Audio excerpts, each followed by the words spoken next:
All right. I think we're live. Push one in the chat if you can hear me.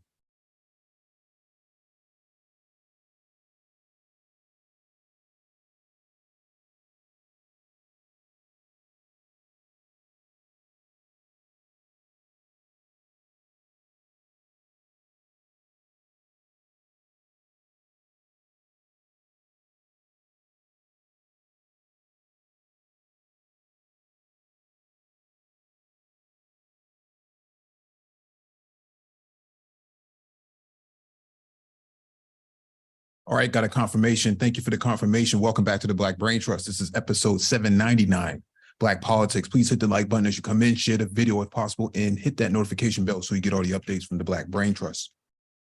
Also, there'll be a link in the chat for you to join on the panel if you care to engage. It's a Zoom link. Make sure you update your Zoom client before joining. Let me grab the Zoom link and then we'll get started.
All right, let me know if you can see the screen in the chat.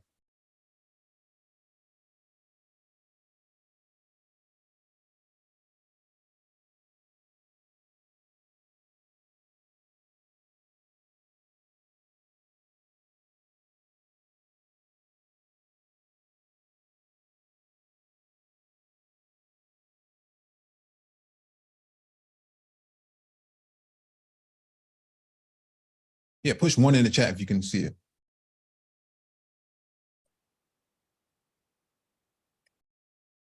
All right, got a confirmation. Thank you for the confirmation. Let's go. So, TD Hip Hop Media again is talking about the Democrats and IceCube and whether or not,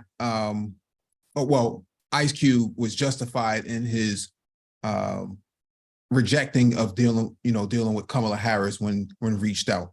Let's get into how he thinks and what he breaks down, and let's kind of dissect this real quick. I want to do really quick before I get into the evidence that we haven't benefited at all and that nobody can show you this benefit that's come out of voting blue no matter who. Before we get into that, I do want to address really quick the whole situation surrounding the Biden administration never reaching back out to IceCube. I want to touch on that because, when you come back to the what I call the Kamala Harris brigade, right? And all those like them, what they like to do is that they like to point out a fact that some people don't know, right? Because this news kind of went over people's heads for some reason, is that Kamala Harris actually did reach out to IceCube, right? She reached out to him like back in October of 2020. It was like maybe like a month before the actual election. She reached out to him. And IceCube declined to speak with Kamala Harris, but why? Why did he do that? Why would he decline to speak with Kamala Harris about the construct of Black America? And that's what I want to get into right now, because I want to put that to bed, because he had very good reason to turn down the Kamala Harris invitation. And here's why. IceCube explains why he blew off a Zoom call with Kamala Harris. I want to get things done. As a direct quote from IceCube, I want to get things done, right? So now let's go down to this highlighted portion here. The NWA rapper and actor recently revealed on Fox Soul's Cocktails with Queens that features Claudia Jordan, Vivica A. Fox, Lisa Ray McCoy, and Miss Johnson, I can't pronounce her first name, but it doesn't matter, that he turned down a request by the California senator to be part of a Zoom call because he did not want to be lumped in with other entertainers and passed on the offer. So we're going to get into more details, but they were trying to lump him in. Kamala wanted to lump IceCube in to a Zoom call, right? A panel with multiple other entertainers. Okay. So now we're going to get into actual some quotes here. So this comes from what's her name? Claudia Jordan, right? So she asked IceCube, Kamala Harris folks reached out to you and wanted you to be on this Zoom call because they thought your voice was important.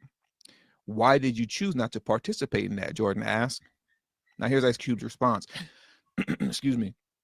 We had spent a lot of people's time putting the contract with Black America together. And I just thought that getting on a Zoom call with 12 other entertainers, all shooting what they believe needs to be done, to me, wasn't going to be productive, Cube said. And it wasn't. There wasn't going to be anything productive about that at all. Him getting on a Zoom call with a bunch of other random entertainers. It wasn't going to be productive at all. Actually, it would be productive if what you're talking about, it's grounded in substance. You see, the contract of Black America has a lot of things on it. All you have to do is take 2 or 3 items out of it that you think are of substance and worthy of discussion. It shouldn't take that long. But let me not digress. Let's hear what TD Hip Hop Media has to say. Right? It was going to be something nonsensical. Now, here's who was on the panel. This is the nonsense that they want IceCube to participate in, right? IceCube proceeded to detail a conversation he had with Representative Cedric Richmond, in which he was told to wait his turn.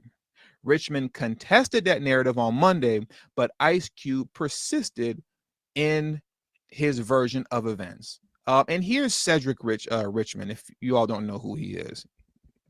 Am I spelling his name right? I don't know. Here we go. This is Cedric Richmond. So many of you all know who he is. And if I remember correctly, at the time, during the election, Cedric Richmond was one of Joe Biden's advisors, right? You know, during a campaign, you know, like Joe Biden and anybody running for president, they have numerous, you know, so-called advisors, you know, and Cedric Richmond was one of his advisors. He was on the team like up until like maybe the first year of Biden being in office, and then he went to pursue other things, I guess you can say. But that's him. And I'll tell you right now, I don't believe Cedric Richmond's side of the story. He's saying that things didn't really transpire the way Cube said it did. Cedric Richmond is just another typical politician. No, I don't believe him. I believe IceCube over Cedric Richmond, right? But here we go. Let's get into who was actually on a Zoom call. When I had the Zoom call with the DNC, the Democratic Party, we was on the call for probably 45 minutes, and we never even got to the contract with Black America, IceCube said. We never went through any of the points that needs to be dealt with when it comes to the situation in this country, right? So they never even addressed anything serious at all. He was on the phone on a Zoom call with Cedric Richmond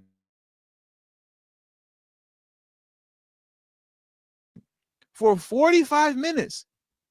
And they never even talked about the contract with Black America. Now get this, as far as the Zoom call that they wanted him to be a part of with Kamala Harris, IceCube remained adamant that he did not make a mistake in declining to be part of a Zoom call, which also featured DL Hughley, Snoop Dogg, and Killer Mike. Are you serious? A document as serious as the contract with Black America, IceCube was looking to have a serious discussion about the state of Black America, right? Alongside which I'm sure he would have brought other experts with him as well. He wanted to have a serious conversation about the current state of Black America, right? As it pertains to the contract with Black America, as it pertains Oh, really? Was he really that serious though? Because let's take this into consideration, right? DL Hughley runs a radio show with the GED section, okay?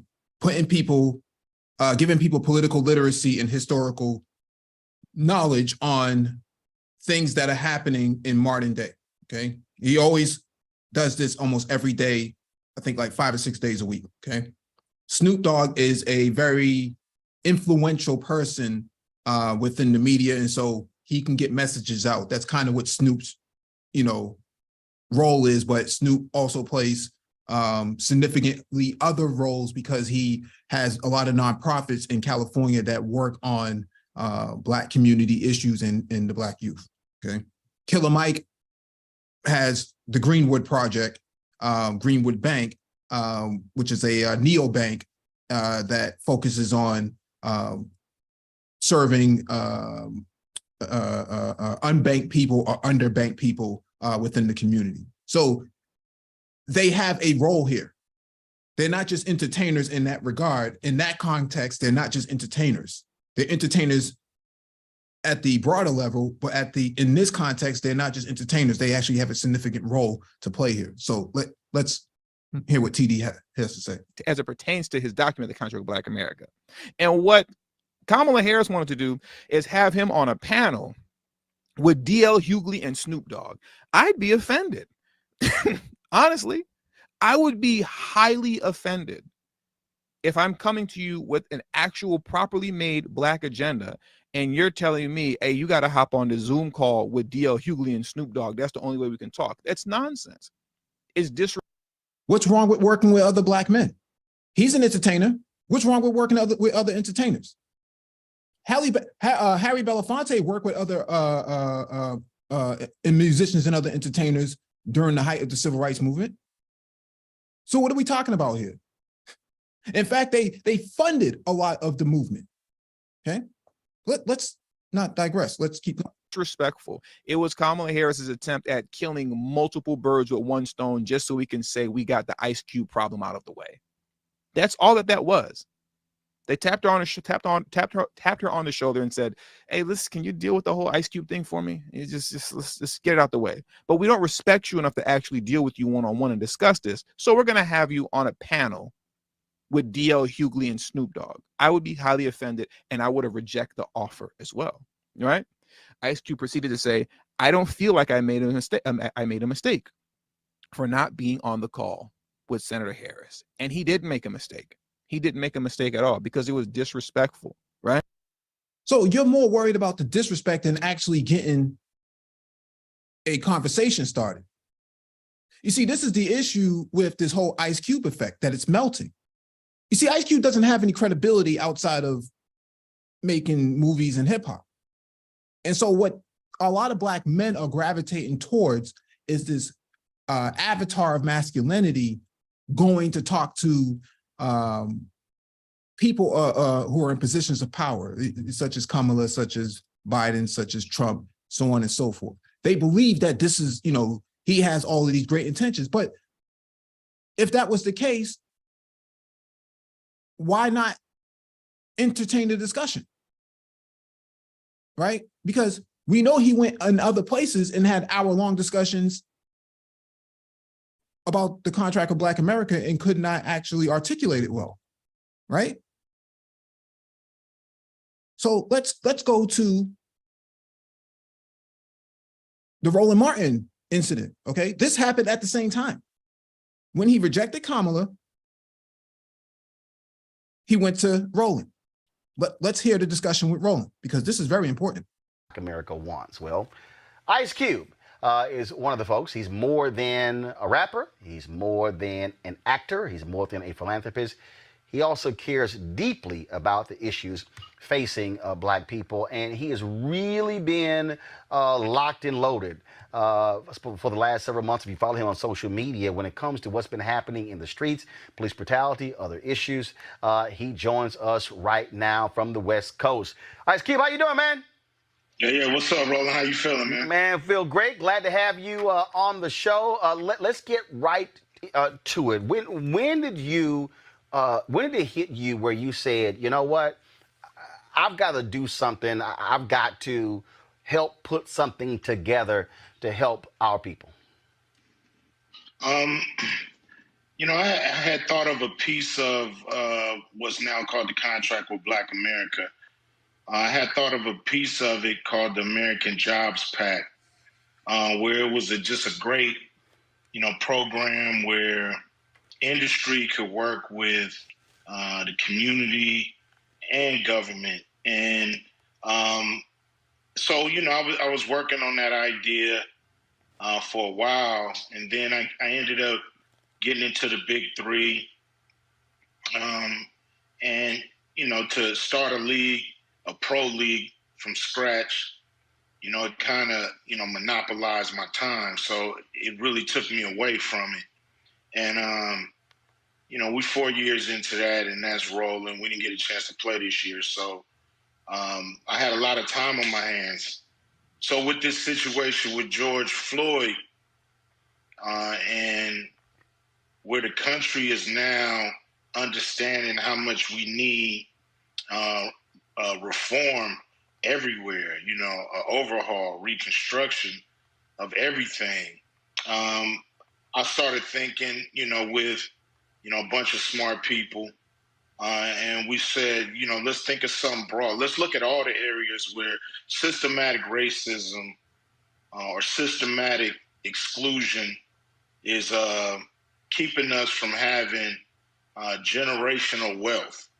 And so in digging, you see where all the pitfalls are, where all the obstacles, all the systematic stuff that keep us back that's happening in this country.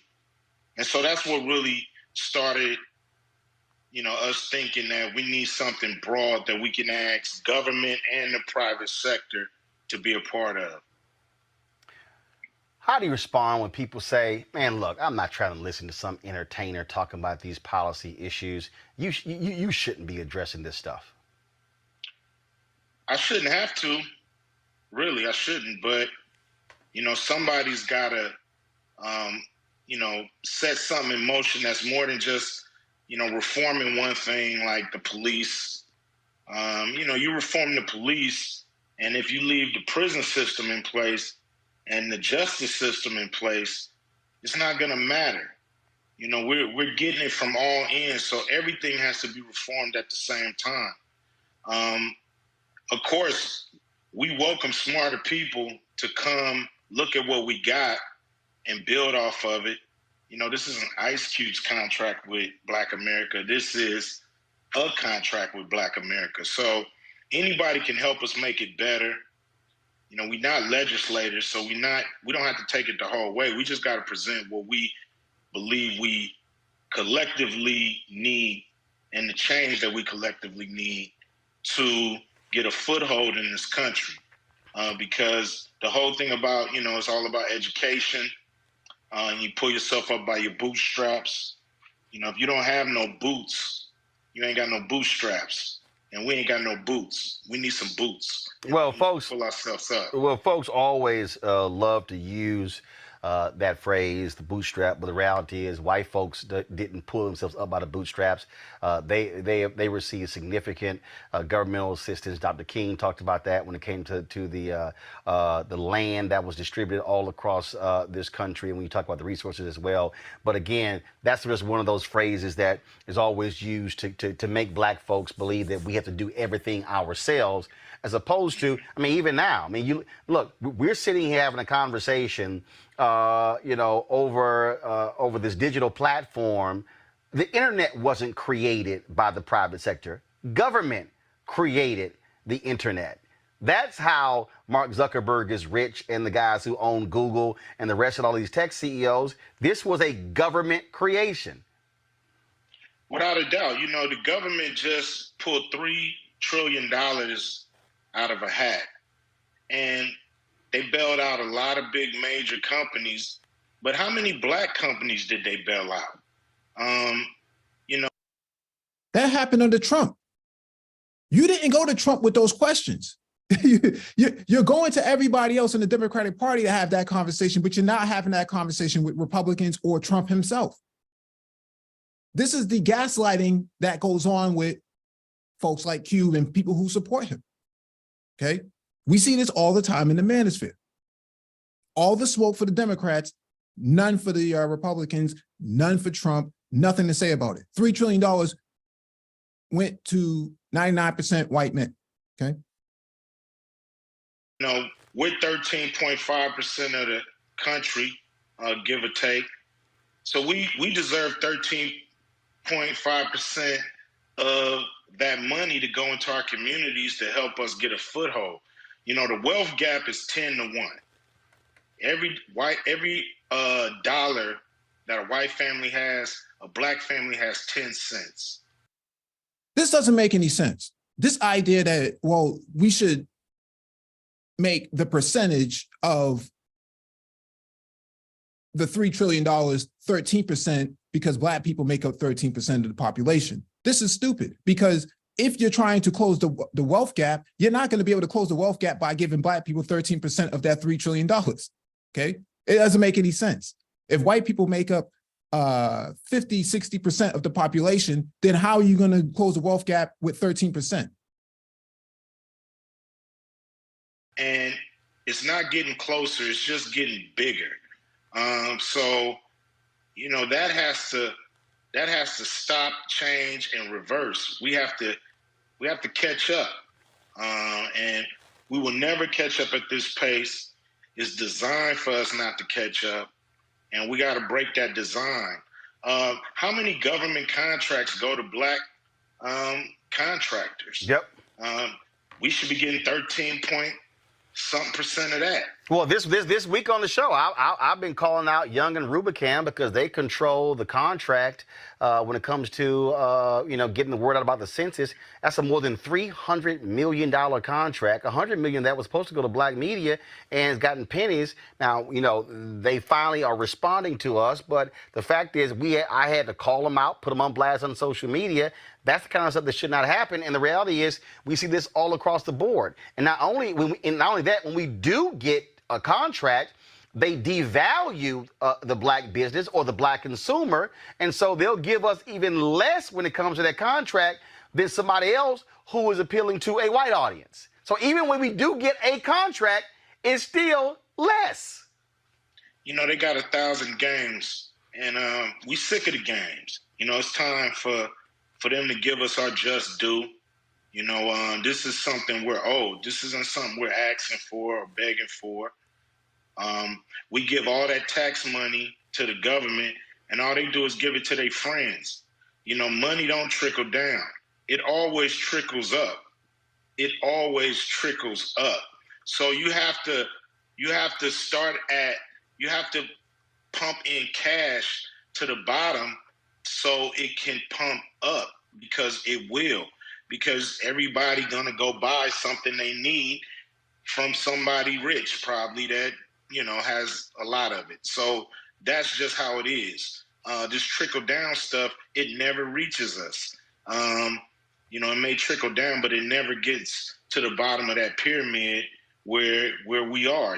We're relegated to the bottom in a systematic fashion, and we got to break that up. It got to stop. So let's go through your agenda here. First of all, you have something called cream of the crop training centers.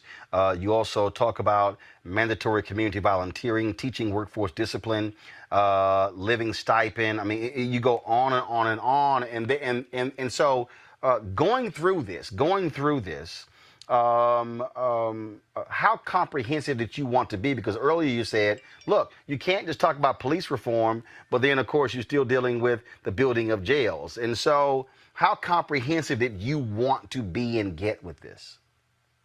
I just wanted it to be some kind of start for us to have a broad plan that we can build on and get it to a point where, walking in and asking for all of this at the same time, could be daunting. But if we got big chunks that we reach and grab for, we can get there.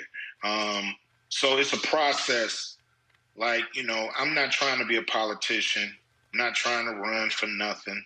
I'm just trying to help black people wherever I can, because as Martin Luther King say, I've been to the mountaintop and I seen it ain't nothing there for us, and that ain't cool. So we need a place for us at the mountaintop, and so that's just that's what it's about on mine. So this was this to me our Declaration of Independence. Mm-hmm. This is something that we all can jump behind as a community and say, I might not know everything that's in there, but I know we need help and we need a fair shake.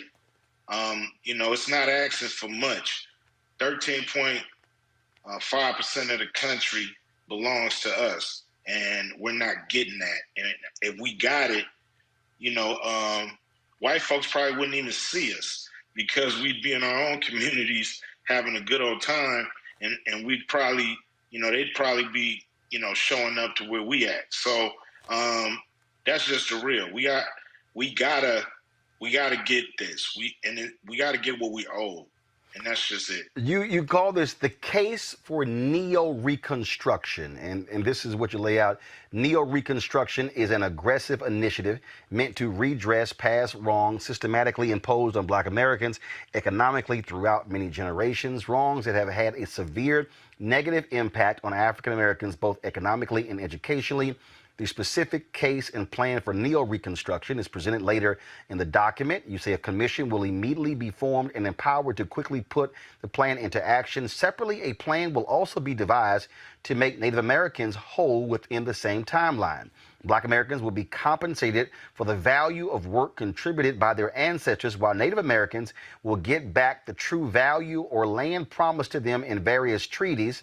For Black Americans to be eligible, they must provide documentation proving their descent from at least one enslaved person. They must also prove they have identified as Black or African American for at least 10 years prior to the institution of the reparations program. So let's unpack that. And I'm also pulling my panel. First of all, this guy, Cube is talking about reparations, right? But there's already HR 40. This is what we're dealing with here. People who don't understand that there's already initiatives here long before it even got here, okay?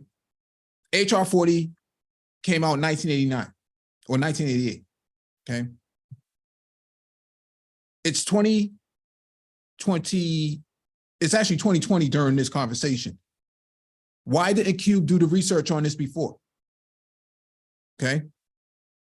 The Congressional Black Caucus has covered the majority of these items that he's highlighting in his documentation, but he doesn't actually know all of this because he hasn't done his research, okay? And he didn't write this. There's no way that he's speaking the way that he is right now in this conversation, and he wrote that document that he's highlighting, the Contract of Black America. Impossible. No way you could have written that and be speaking in the capacity that he is right now.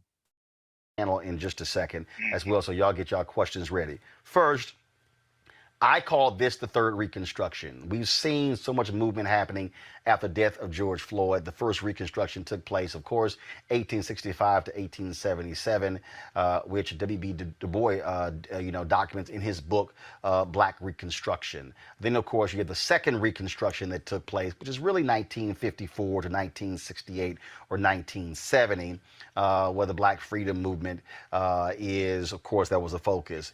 And we've seen now this renewed focus on race and inequality. And we have seen these various things happen on the corporate side. But I keep saying you have to think about it in much bigger and broader terms, and not just a moment, but literally a 10 to 20 year plus plan that when you think of Reconstruction. And so with that in mind, you have folks who, I'll start first, who said, Cube, why are you putting Native Americans in here? Why isn't this just for Black people? Well, Black people are Native Americans. We've had, a lot of proof that, some of us started here in this land. Everybody wasn't brought over from Africa. So, we have to, like you say, unpack all of that and try to, find the true lineage of people in this country, because some, I used to tease family members who would say, I got a little engine in me. I would think they didn't want to be all the way black. But when I really do the research, a lot of them did have a little engine in them. So, it's one of those things where, we want to be counted on all levels, not just, through slave ships. Like I said, we were here before Columbus. So a lot of us, and so we want to make sure that's included and not excluded. And that section that you're talking about when it comes to geo reconstruction was actually put together by Chris Broussard, who's the sports analyst, and an economist by the name of Rob. I can't remember his last name, so excuse me for that. But they helped us with that section. Nothing is written in stone. Mm-hmm.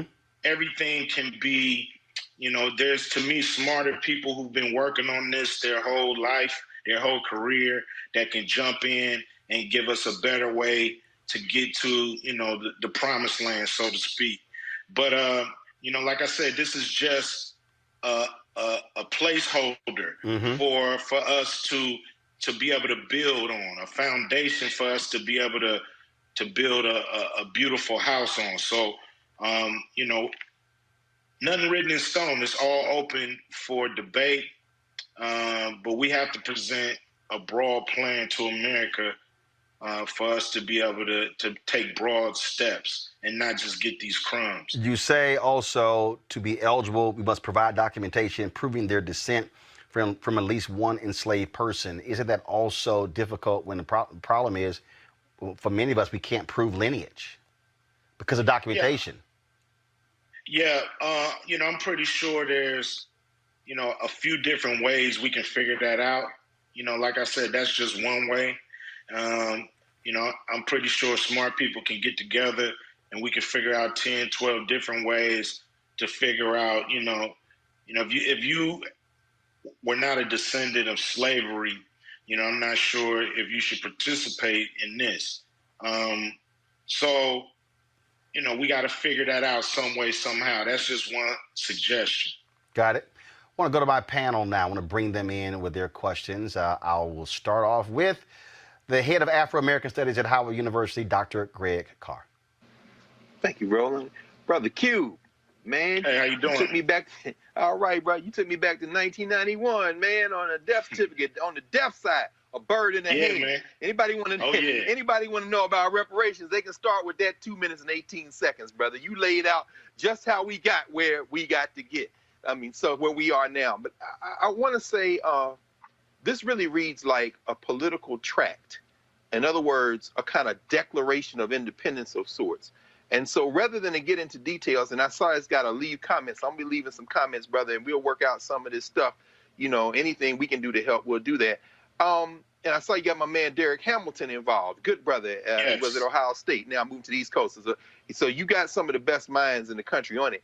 I want to ask you really just a very broad question about what your next step is in terms of where you now want this kind of declaration to be engaged and worked with. Because clearly, 13.4%, that makes sense. We want to get that percentage in education, economics, but then I'm sure people will say, well, if you want 13.4% of everything, and at the same time, you want to fund black studios or subsidize HBCUs, how does that work in terms of integration? And then there's federal, state, and local ways to execute. What's your next step now that you've made this Declaration of Independence? What do you want people to do now to engage this work? Well, spread the word. A lot of people understand how powerful their vote is, but they're not really sure what they want to get behind, or, they just see a candidate and see a name. And this is something we can, I'm going to put it in a bite-sized form. It's 27 pages right now. So I'm going to put it in a form where it's something that people can really grasp real quick and hopefully get behind it. I think we need a grassroots push on this where we can go and approach. We have different connections with, all the politicians, the big names that's running, in Congress, and of course, on the president. both candidates. So we got, access to the right people. We just need that groundswell. We need that, the man on the street to really get behind and say, yo, we do need something like this, a contract with Black America. From there, I think, that's the pressure we go to people and tell them, yo, sign this if you want our vote. And then we go from there. There's two different, like I said, there's two different approaches. We're going to the government for things we think the government should have been doing a long time ago. And we also go into the private sector. There's something we call cookie jar companies. These cookie jar companies are companies that we catch with their hand in the cookie jar, that we realize are making money or have been making money off Black pain, for either, centuries or decades. And those companies got to pay up. It's called paying a fine. You can call it reparations or whatever you want to call it, or you don't have to call it none of that. But you have to pay for what you've done to put us in this condition, and or to help keep us in this condition. Because a lot of people aren't racist; they're individualists. So they might not, say they might not adhere to the racist system, but they don't mind tapping in as an individual and get what they can out of it. And so we got to kill that kind of thinking and say we got to make it right for everybody, and the whole country will benefit. Yes, sir. I want to pick up. Absolutely right. I want to pick up on that point there before Greg can give another question. Or what I'll do is I'll go to Erica and Reese, and then we'll come back another round of questions. People are already criticizing, saying, "Well, wait a minute. Why won't you call this a complete reparations plan?" You said, look, you can call it that. You don't have to call it that. And then there are others who say, no, it has to be called that. And they want certain things set in stone. Is your position, look, put your own plan together, but this is just what yours is? Yeah, I mean, I don't think we should get caught up with wordplay. I mean, a check is a check. And, we're trying to get, some kind of compensation for what has happened in a way that can be paid, actually. So it can be done in a lot of different ways, I need to stop it because this is just too much for me. He doesn't know what he's talking about. And that's just the bottom line. Doesn't know what he's talking about. He's all over the place. Didn't really think this out. Doesn't have any idea what happened before. And he's basically trying to spin his wheels in order to stay relevant. This is what happened when he rejected Senator Harris at the time, okay? So when TD Hip Hop Media makes it seem like, well, he was justified, in reality, he had no place talking to her because he had no idea what he was talking about. All right?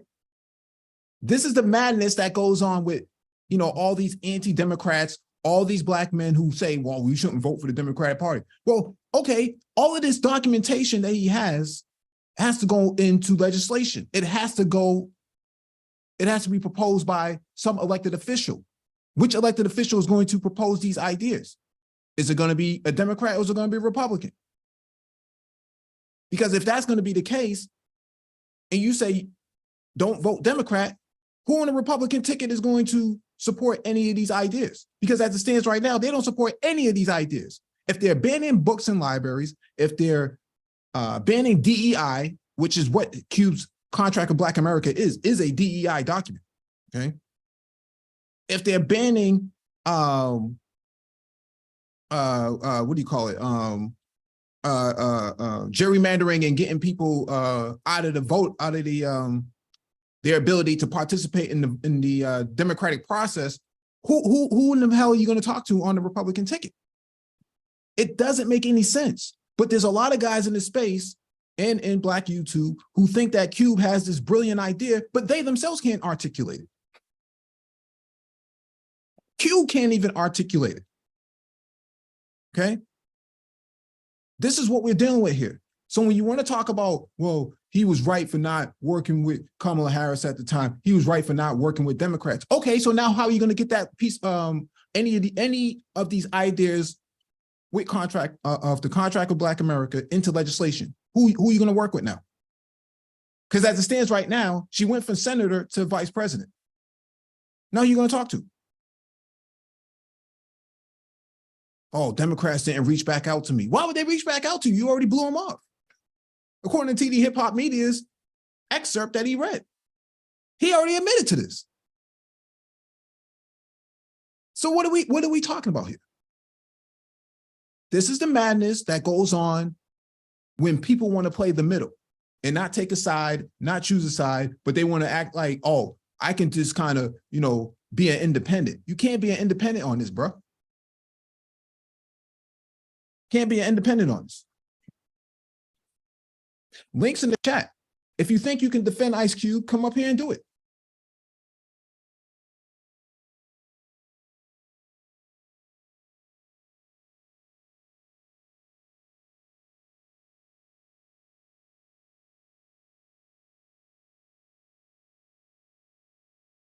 Okay?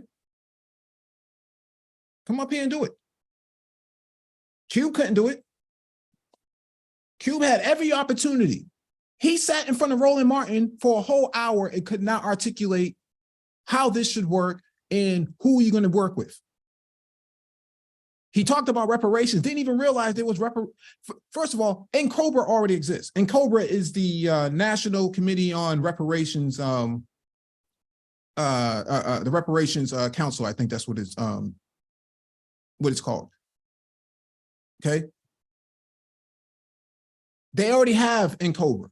They already have historians that focus on reparations. They already have HR 40.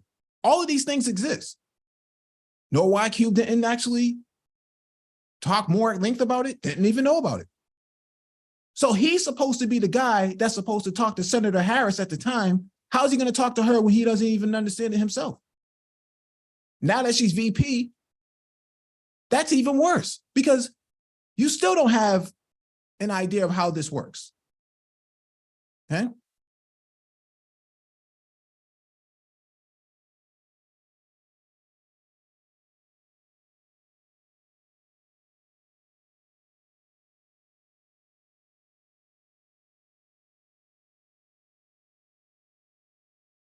Let me play this last clip.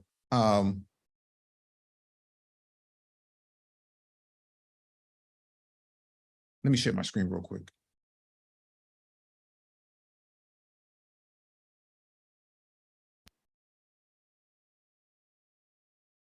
All right, here we go.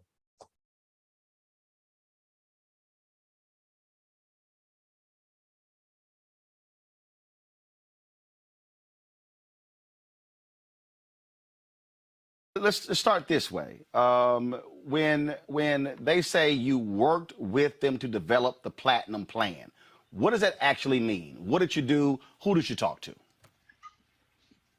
Well, what they did, they had a plan.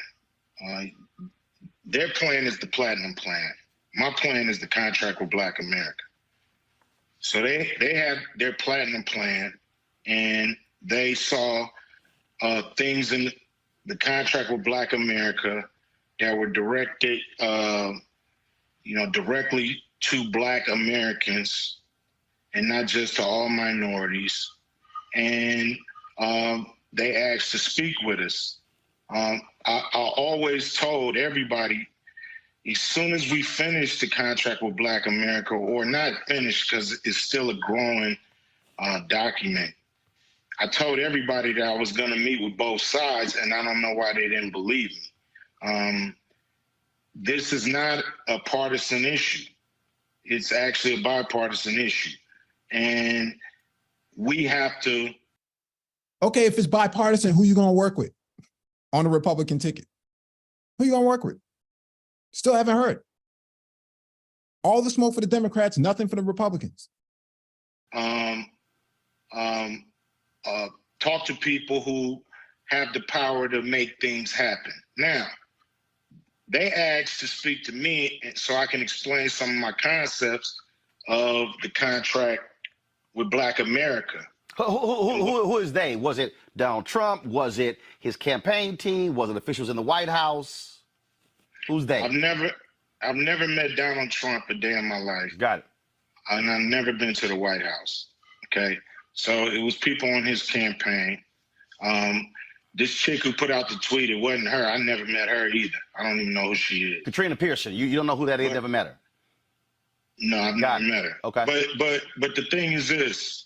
They looked at the contract with Black America and they saw that their plan was lacking. And they wanted to implement some of the things from the contract with Black America into their plan. And I said, you're welcome to do it. And like what? I would say the same thing to the Biden campaign. They're welcome to do it. Some great ideas.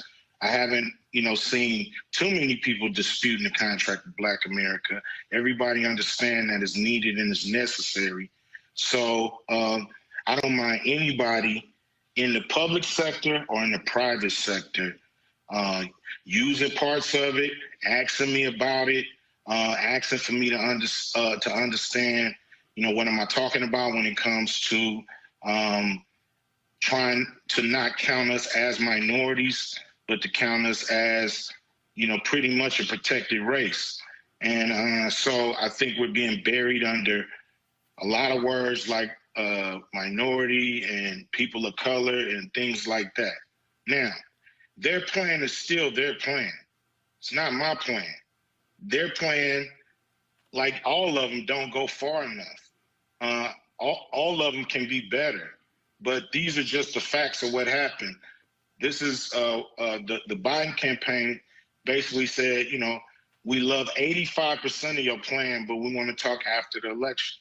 That's fine. I'm willing to talk after the election. I just think both sides of the aisle need to take this serious. So now, IceCube said he was willing to talk after the election, but according to TD Hip Hop Media, he blew Senator Harris off. What happened? He's on record, okay? He's on record. But I digress. So what's in their plan that they actually took from yours? Because I've gone through their plan line by line. And be perfectly honest with you, I don't see what's in the plan they released and even mirrors what's in yours. Well, like I said, both plans between both parties are lacking. So, this is what they did. You have to look at the contract with Black America and see where the overlap is. But, the thing that what I try to make them understand is, they have programs and both parties have programs that are built for minorities and people of color and diversity and urban and these words that don't include us because they include us, but we only get a small portion most of the time of these programs. So we have to train all politicians that we are Black people, Black Americans, most of and I'm specifically talking about the descendants of slavery. And we have to be dealt with our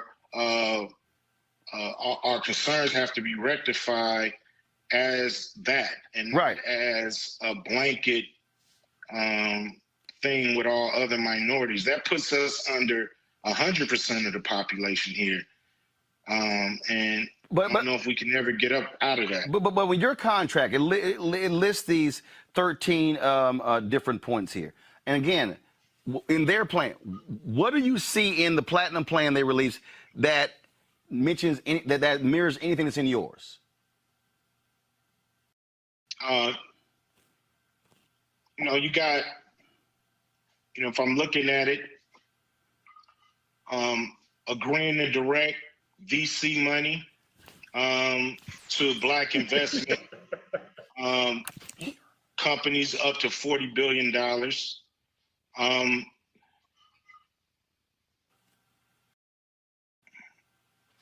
Craig.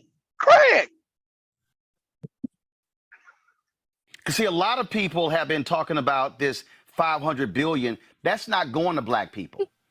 In fact, that's just actually the infrastructure funding program. That's not actually $500 billion going to black people. And then when they say, well, how many billion is the other one given to black people? No. That's not. No, I'm saying is that's not even. They That's your job to know all of this. That's You're what I'm supposed saying, to know man. all You of know, this. you're trying to hood conservative his way through this conversation, man. Like, bro, you should already know this. Like, I doubt that this dude just called you up out of nowhere and that you didn't want to do any prep or anything. You just thought you were just gonna IceCube your way through this shit. And stuff crazy. But the thing here is MOT. He say in TD Hip Hop Media highlighted this, that this is his words. He waved off Senator Harris at the time. He didn't want to talk to him, okay? Because he didn't want to be on the panel with 4 other people. But you're on the panel by yourself right now, and you still can't articulate yourself about what the contract of Black America really is and how it would be mechanically and politically implemented. Can't even understand it. Can't even articulate it, right? And so is it really about being on the panel with DL Hughley and Killer Mike and Snoop Dogg? I mean, you make records with Snoop all the time. Like, DL Hughley would not tolerate this type of behavior. Yeah, Hughley called him out on this. So what I'm saying here is you have the panel right now to yourself, and you still can't articulate what it is that needs to be done in a fashion that works from soup to nuts, from A to Z. How does it work? Well, I'm not trying to be a politician. Yeah. What you're looking at right now, you're looking at the IceCube effect, right? The IceCube effect. Like we're always talking about the IceCube effect. That's what it is. Being lost as hell, don't know anything about policy. You know, you couldn't even prep for a conversation. This is the IceCube effect. Yeah. And he wanted to talk to, and he wanted to talk to Senator Harris and Biden. But why? Why would you be talking to them? I mean, you can't even talk to Roland Martin. You can't even talk by yourself. You had all the opportunity and space to yourself. This is not the first interview. This is the second one, right? And so he said that, you know, the Biden administration said that they would actually talk to him after the election. He blew them off, according to TD Hip Hop Media's excerpt. So which one is it? Did he blow them off, as he says today, or did he accept that they were going to talk to him after the election? Oh, they never reached out to me. Which one is it, bro? This is why you can't have people who play the middle, don't take a side, and have no political literacy about what's going on. Okay? None. Can't trust these folks. Talking point, emotional talking point. And there's no real substance behind it. There's no real research behind it. What they got to deal with us at a specific clip because we different than everybody else, yo. Like, bro, listen, man, it's a specific system. It works fine for people who want to participate, but you're in California, a liberal ass state. Everything works there. That's why your ass is there. You never see these people live around the actual value system. Yeah, and a whole lot of black men in this space support him, right? They all support this dude. They all get behind him. Man, fuck the Democrats, man. Dems, man, I ain't voting Dems no more. Okay, so this contract of Black America, how you going to get it into legislation, and on whose ticket? Who told him that he speaks for Black America? Who told him? Who nominated you? I mean, Mr. Are we there yet, Mr. Friday? Like, you're going to negotiate on a whole culture of people that you don't even rep? Like, it's crazy. He talks about a plan, doesn't really understand it, and then has no idea of the process of how to get anything done, and doesn't, just like there was one joker in here in the chat room before talking and popping off, and it was like, do you understand a lot of these things are already in place? The key thing that you have to be totally involved in is getting involved into the process. And that's why when you have charlatans, guys like this coming in, just trying to talk smack, really not only have no idea, ahistorical in every respect, and have no idea of the process. And you have to sit here and ask, what is this guy's real purpose? What is he really trying to achieve here? Obviously, what he's talking about is not being done. Anyway, but go ahead, Mike. Economic empowerment and access to capital. It says seek infrastructure funding that will lead to widespread growth in the annual $500 billion federal contracting opportunities. Even that line right there is not for black people. That's federal contracting opportunities for everybody. So that's not, so they're trying to make it sound like, oh, 500 billion to black people. It's not. That's the actual annual program overall for everybody.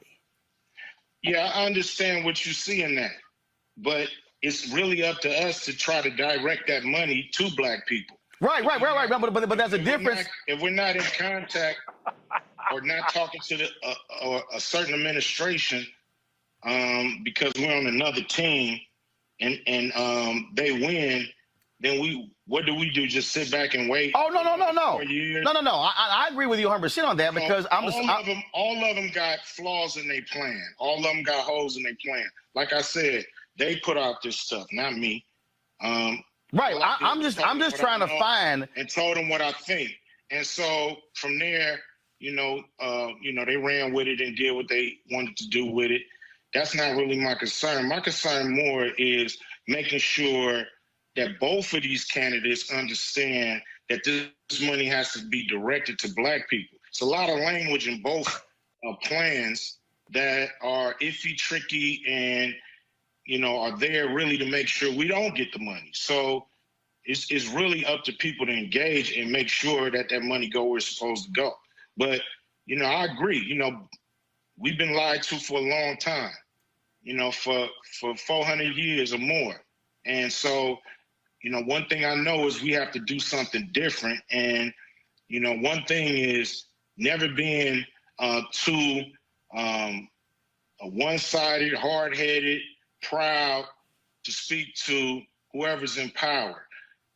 Every great man in the world has spoke to somebody in power at some point in time, whether they agree with him or not. Listen. Right. So for me, I told everybody what I was going to do, and I did it. And, they exploited it. But if I would have, did something for Biden, they would have exploited it too. So that's just part of the game. The thing is this. The thing is to give movement. The thing is to make sure that we move the needle no matter who's elected. I agree. Our program has to be pushed through. So non-dialogue to me is not how. No. Here's the deal. How you do it. Here's the deal, Cube. I'm not against dialogue. I sat in 2 meetings with Trump and with other television anchors as well. I've been challenging them. Well, I want you to come talk to black media. I know of other African Americans who've been meeting with them on PPP, on other issues as well. The thing for me is this here. I judge folks on what you do. And what I look at is Donald Trump goes to Atlanta, makes this big old announcement about his platinum plan, and I'm sitting there going. So, for instance, I'll pull it up.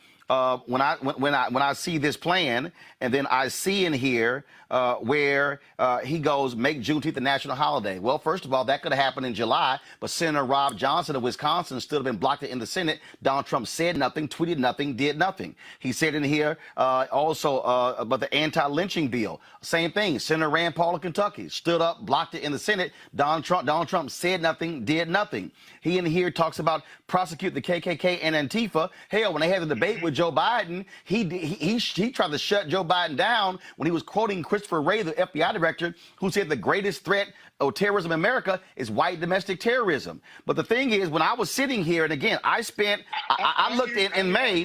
No, hold on one second. But no, here's my point. In May, when the Biden this is what it's called, the Lift Every Voice, the Biden Plan for Black America, I went through the entire plan and broke it down. Then I went through the Trump Platinum Plan and broke it all down. The issue for me is that when it comes to Trump's plan, there's no specificity.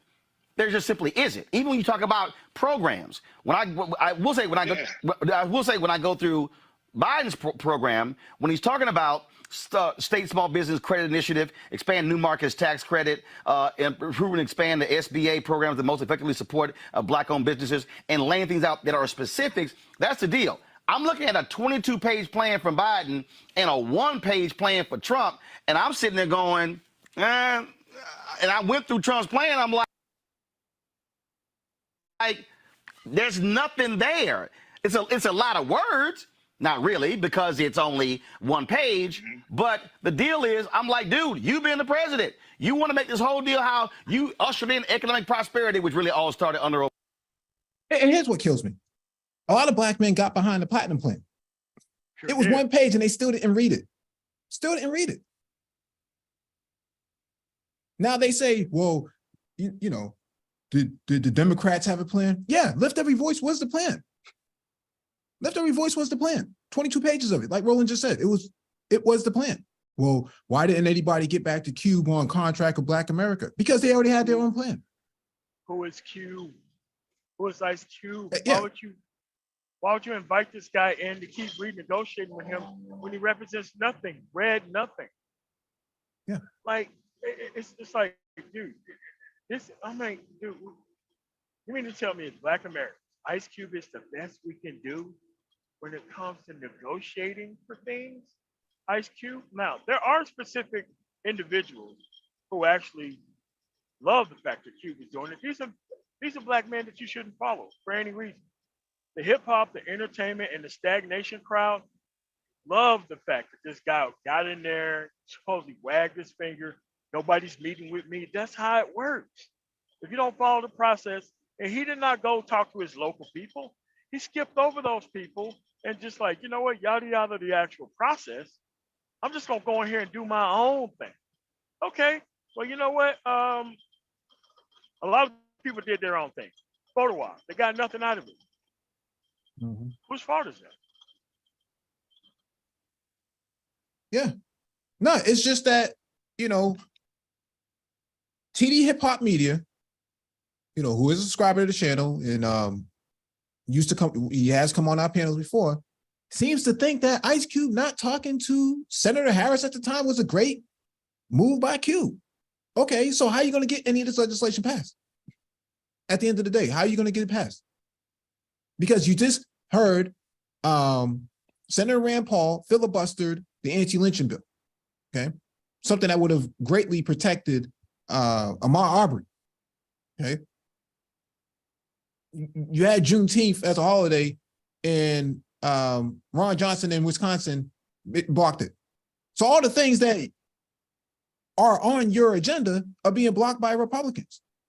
So how can they ever leverage your agenda if they've been notorious for blocking all of these sort of things? They've obstructed 85% of your plan. What are you talking about? But according to TD Hip Hop Media and according to some of these other content creators in chat room and panelists, stop voting for Dems. That's the strategy. Going forward, stop voting for Dems, but Republicans are filibustering or filibustered at the time, anti-lynching bill, blocked Juneteenth when it was convenient for them, okay? Black farmers compensation of $5 billion, they blocked that. Well, I don't get it. You say bipartisan, but who are you working with on the right? Obama beginning in 2010, but it is lacking. Do you believe that the Trump campaign greatly overstated your involvement for the purpose of them being able to say, we have attached ourselves to IceCube? Did you believe that you were used politically for their purposes as opposed to really what happened? Look, I knew whoever I engaged with would use that politically. I don't care about that part. The part I care about is getting something done. Look, my plan is called the Contract with Black America. So all of them lacking when it comes to that. So that's what I'm pushing. So anybody who's going to implement those plans into their plan, then I'm going to take a look at it. But both plans are lacking, and that's why we become educated voters for real, and then you pick who you want to pick. But at the end of the day, for us not to engage with both sides of the aisle to fix this, which I think is an American problem, that to me ain't gonna help us in the end. What's gonna help us is once we, realize how much power we have. Now, you said that, of course, Trump didn't stop all these things or didn't mention these things. Okay, maybe it was before he knew he needed the black vote as much as he do. You never know. This is what deals are made of. So I don't know what they're gonna do. No. That's actually that's not the case. And hold on. I can tell you personally. No, hold on. You said before the black vote. I just want to just why not? Yeah. Something, IceCube. I'm gonna let you finish. I just want to correct something. At the end of the day, I met with the White House in 2018. They told me directly in 2018, we think we can get 20% black male support in the 2020. So it didn't. They were fully aware of that. Why'd you meet with him? Why'd you meet with him? I'm a journalist. Why'd you meet with him? I'm a journalist. What'd you meet with him to talk about? I'm a journalist. I met with them to talk about public policy issues, to ask them those various questions. Public policy issues, and the thing was to get 20% of the vote. No, right. Okay. They said no, not 20% of the vote. Did they think they was going to get that for free? Right.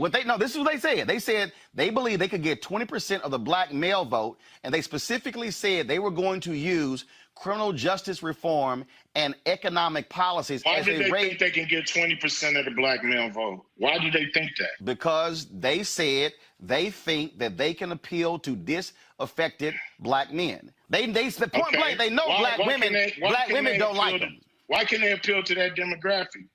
Who's not appealing to that demographic? How can they swoop in and get it? Who? That should have been covered. What do you mean?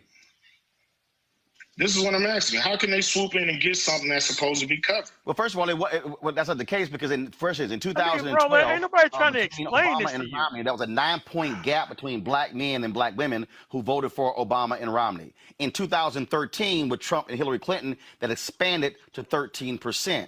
Now, when you look at 2020, they believe that, we think there's an opportunity here for us to be able to appeal to black men on economic policies because they say black women can't stand it. Well, it's not being done for black men in this country that the number is growing. Because, first of all, because the difference between black men and black women, black men are more likely to be. Why don't the No, hold up. You asked the question. I'm going to answer it. See, when you don't know what you're talking about, you got to filibuster. And that's the problem with Q. That's why taking that call with Senator Harris at the time and now VP would not have worked. So it's not about whether he didn't want to be on the panel with DL Hughley and Snoop Dogg and Killer Mike. No, you wanted to get your ish off in front of the senator, and that wasn't going to go down. Okay. It's not going to go down with Roland like it is right now. You have all the opportunity on a one-on-one interview, and you can't even get your points across correctly, but yet you think you're going to talk to elected officials at the end of the day. We've been trying to tell a lot of guys in this space for the last 3 years, since 2020. These manosphere talking points do not work outside of the manosphere. It doesn't work. They don't. Okay. Roland is about as skilled as it gets. You can't get past Roland Martin. No way in the world you're going to get past an elected official. You're never going to be able to get, your talking points past. Okay. It doesn't work like that. You can't just cut people off, interrupt them. Yeah. But the problem is he's trying to gish gallop his way through this conversation because he's asking the why questions and Roland is telling him the what questions. And every time he answered with the what, there's another why. There's another why. It's like, dude, these are all things that you should have figured out by now. Like, there's no need to answer your what question. The problem is you don't know what you're talking about. And rather than just saying, I don't know, I need to talk to experts, he wanted to filibuster his way through a conversation and try to bogart stuff. It's like, dude, you got local people that you didn't talk to. I guarantee you didn't talk to them after it either. Why? I'm IceCube. I can do whatever I want to. I ain't got to follow no particular rule system or process. And it doesn't work. It's clear it didn't work. Yeah, he wants to be a playmaker. He wants to be a kingmaker, and that it doesn't work that way. Because he said, he's not trying to be a politician. Well, if you're not trying to be a politician, stop trying to push public policy. You're not a think tank. That's what I'm saying. You're not a think tank. You want to be a kingmaker. You want to be the guy who's the go-to. you see this kind of mentality within the Black manosphere too, where a lot of guys want the information to be funneled through them. Oh, you got to check in with me, fam. Oh, I ain't know about that. You got to check in with me. No, that check-in culture only works in the manosphere. It doesn't work outside of it. And you're seeing it being exposed in real time. This happened in 2020, in late 2020. This happened after allegedly he blew Kamala Harris off, the senator at the time. So why would they need to talk to you after the election if you already blew him off? Doesn't make any sense. And another key thing is, you want to be a kingmaker in this political arena. You want to play. I'm very involved in the political process. You have to be able to deliver a measurable number of votes. You have to be able to really deliver a certain percentage of your demographic. You're going to have to be able to do that. This guy is nowhere near it. He's just an entertainer. I mean, I hate to bring this all up, but of course, people like Malcolm X and them talked about guys like this, over 50 years ago. I mean, so this guy is basically useless. And he's just, and he's sitting here highly unrealistic. And Roland basically uncovered this guy as emperor, no clothes, and this is what you got going on. And in fact, in every way possible, this guy's not to be taken seriously. Yeah. Because this is from focus groups, from polling data. Black men are more appealed by Trump's anti-immigration position than Black women. That's one. That's one of the issues there. One of the issues that we also see is that we've seen where Black men feel as if the Democrats have appealed more to Black women than Black men. Thirdly, Donald Trump, by touting the First Step Act, saying he got criminal justice reform done and Democrats didn't, which is actually a lie. The mistake that Democrats have made is they haven't taken credit for the First Step Act, because if the Democrats don't pass it in the House, it actually don't get done. And so they see an opportunity to be able to target Black men who are disaffected by both parties by peeling to their pocketbooks, their 401ks, by using tax policy, and that's what their strategy is. So what's the Democrat strategy to target Black men? And that's one of the things that I've been challenging them on as well, by saying, when you have a problem, when you see 9 points in 2012 to go to 13 points in 2016, and it might go to 20, you got a problem. So you better focus on that and shore it up, which means you better speak to those issues, speak to those men, having those surrogates doing it, but also speaking to the policies. I've been covering this very issue when it comes to these Black men for months. Now, Democrats haven't done it. Now, folks are sort of trying to pay attention now. But I actually was talking to Tom Perez and the DNC about this 4 years ago. So I gotta ask you this shit too, because on that particular point there. So I got an email from someone, and they said, why is IceCube only talking about this contract now? So the person wanted me to ask, where was IceCube doing the primary? Where is he in 2018? How do you answer people who say that? I was actually just, being an artist, rapping, thinking all this stuff was covered, thinking people that actually was in power, was out doing their job, making sure they had something specifically for Black people to win. And when I looked up, I realized all this stuff is not specifically for Black people. It's for minorities. It's for people of color. It's for everybody but us. So, I had to kind of take it upon myself to do something that was strictly for Black people and write something up with some very smart, educated people and come up with a plan. It all happened after George Floyd was killed. So that's where I've been. Mm-hmm. And I wouldn't have to do it if it was being done. But actually. Yeah, but Republicans were in the House, right? I mean, they were in there. What are you talking about? Oh, I looked up and I ain't see nothing being done. Yeah, well, go have that conversation with Republicans, right? Hey, see, all the energy is saved exclusively for Democrats. Trump was in office from 16 while he was rapping. Trump was in office. Well, I looked up and wasn't nothing being done. Yeah, well, how come you didn't have a conversation with them? Go ahead. The only thing they want to do is go after the Democratic Party. And I just suggest at this point, if Black men don't follow the process, just give everybody else involved except for Black men. At this point, if this is how you want to play this, man, look, just get everybody else involved like that. You can't follow simple directions. If you can't coalition build, and you want to bogart through and try to do stuff the IceCube way, It's not gonna work. And I suggest these people not even deal with people who don't deal with the process at all. Denver, Colorado, we don't have a problem with these people. So once you open your mouth and you start talking about that type of stuff, you're out of here. Gone, done. Nobody wants to talk to you. That's the only thing you can do at this point is work with people who want to work with the process.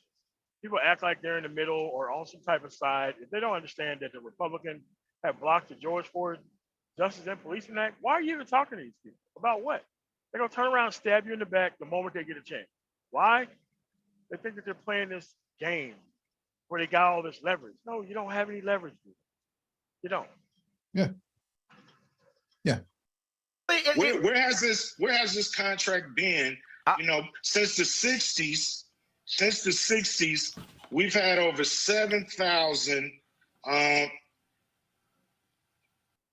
Hello? No, you're on. Go ahead. I'm listening. Since You're on. the 60s, we've had over 7,000 Black people elected in office in high positions throughout this country. Over 7,000. And we haven't moved an inch. So don't ask me where have I been. The question is, where the hell are you at? Well, here's the deal, though. I want on that particular point, I want to bring in Alicia Garza, co-founder of Black Voters Matter. She also is with the Black Futures Lab. Q, you may not be aware of this. You may be aware. They put out this massive Black census project. They surveyed, if I'm correct, Alicia, some 30,000 African Americans. They put this whole thing together. How long are they taking? When did y'all release this, Alicia?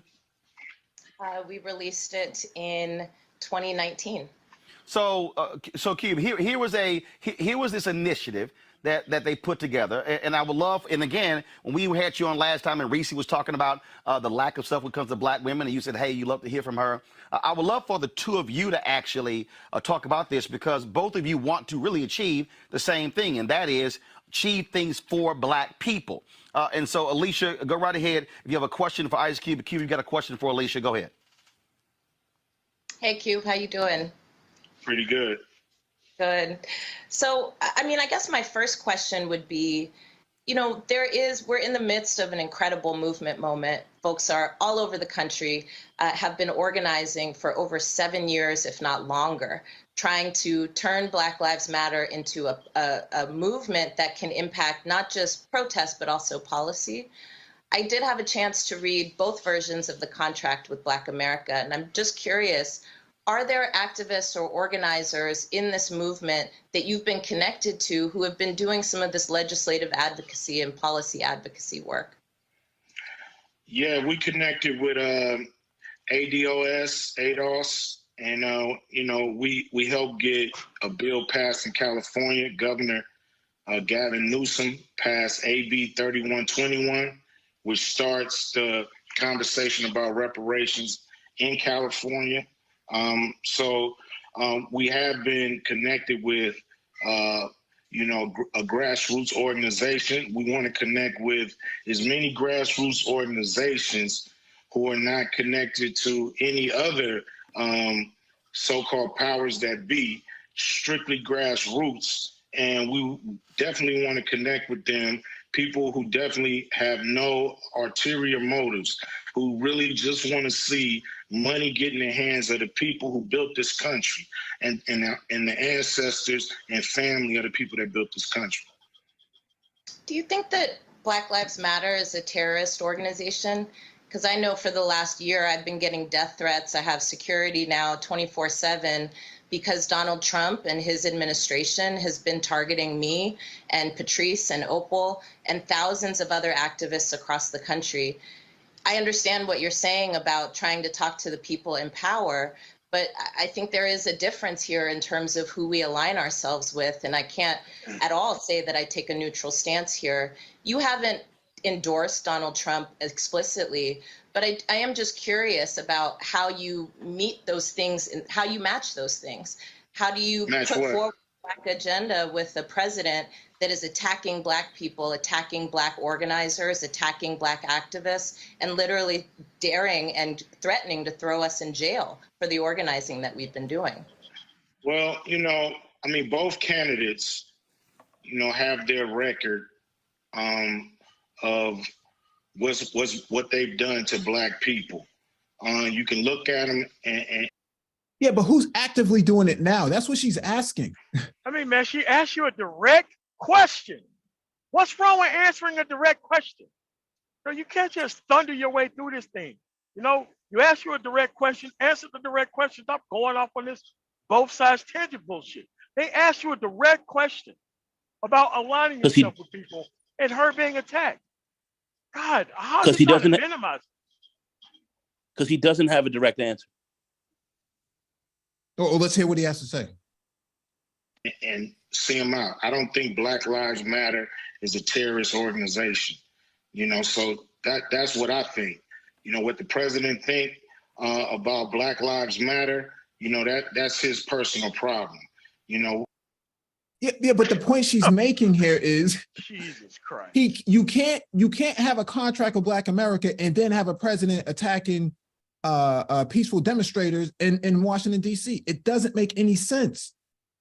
I mean, you know, just you're not making that correlation. Yeah. I mean, just substitute Black Lives Matter with the Ku Klux Klan.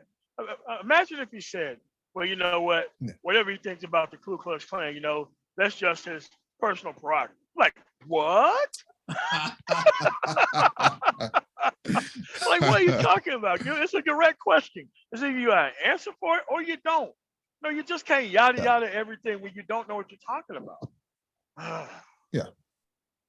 Right now, we feel that somebody's going to be the president. I would love to work with both parties. I'm not against the Biden campaign or nothing like that. Whoever becomes a president, I would definitely be pushing this program on them. And not only the presidents, but Congress people, senators, private sector, you know, you name it. If you go through the contract, you could probably come up with a list of about 500 companies we can talk to about this situation. So the thing is, what I don't think is healthy for Black people is to automatically jump on one side, and if the other side loses, we just wait for 4 years to engage and hope our side win. Yeah, because one side has a track record of actually advocating for Black people, and the other side doesn't have a track record of advocating for Black people. That's the point that she's making. Yeah, I mean, what IceCube is trying to do is beans, greens, tomatoes through this damn conversation, man. What is this, bro? You name it, we done it. What are you talking about? It's time for us to let both sides understand this is a bipartisan issue like anything else going on in America. Cube, I gotta ask you this. I want to ask you this here because you talked about reaching out to people. Did you connect with the Congressional Black Caucus at all? Because they reached out. They reached out after they saw what happened yesterday. They reached out to me. And they sent me this. They sent me, go to my iPad, guys. Come on. Platinum Plan versus. See anything. Okay, right. No, I was talking to the control room. Right, I'm gonna read it to you. Platinum Plan versus contract with Black America versus CBC legislation. You call for your CBWA calls for ending qualified immunity, banning chokeholds, and elimination of no-knock warrants. The CBC says all of that is included in the George Floyd Justice and Policing Act, but it hasn't been enacted by the folks there in Congress. I mentioned Juneteenth, the federal holiday. The same thing about anti-lynching law. Your contract calls for baby bonds of $1,000 for all new babies. The CBC says that's in their CBC's Jobs and Justice Act. You proposed a plan for neo-reconstruction. The CBC said we gave President Trump a 125-page detailed plan to do this in 2017. 4 years later, we've seen nothing. And according to the CBC, and I want to get you to respond to this here. According to the CBC, you propose a one-time interest-free home loan for qualified Black Americans. The CBC says, quote, this plan only addresses access to a loan for certain Black people. It does not address necessary relief provisions to prevent foreclosures and expand forbearance for homeowners. But the CBC Jobs and Justice Act does. And so what the Congressional Black Caucus says is the things that you're saying that these things have not been done, have not been focused on, they say it has been done. It's literally in our bills. They were passed by the House but ignored by the Senate.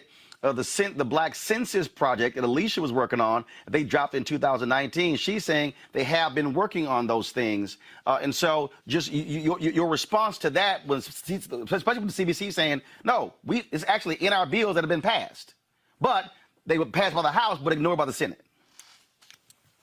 My thing is keep up the good work. Keep going at it. We got to get it passed.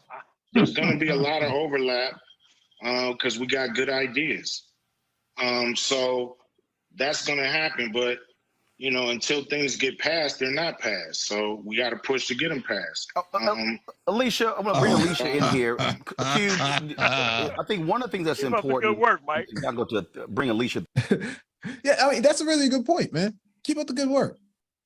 He said earlier in the conversation, well, I looked up in 2018, I ain't seen nothing being done. Well, guess what? There was already the Jobs and Justice Act was already in place.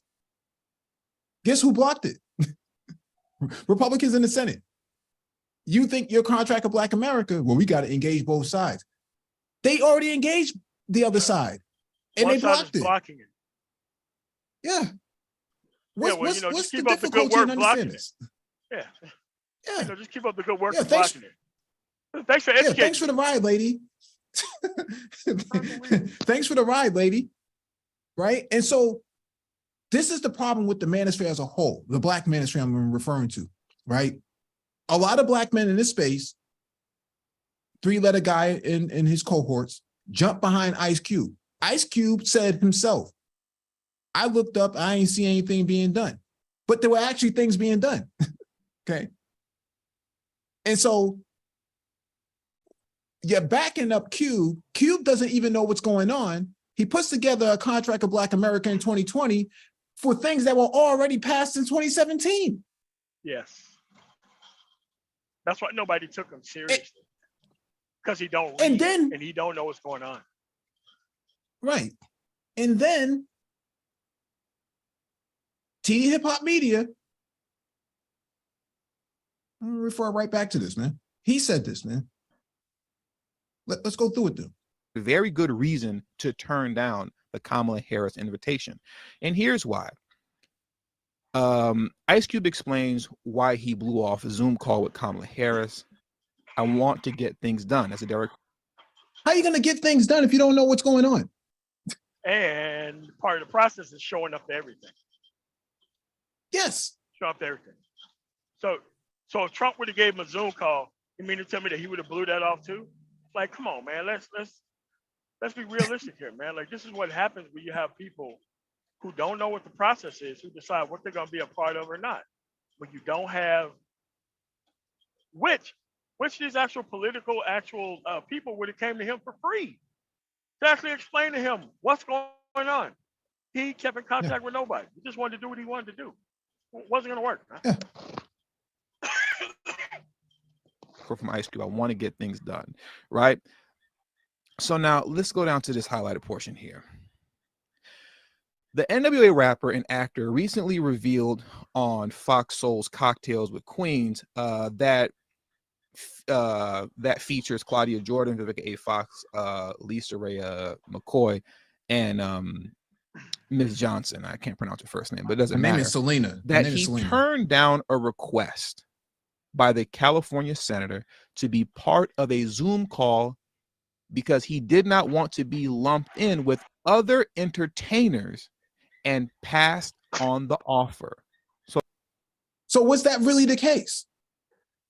Was that really the case? You didn't want to be lumped in with other entertainers. You had a one-on-one with Roland, couldn't really understand what the problem was, didn't really articulate the issue very well, didn't know that things were getting done before you even got there.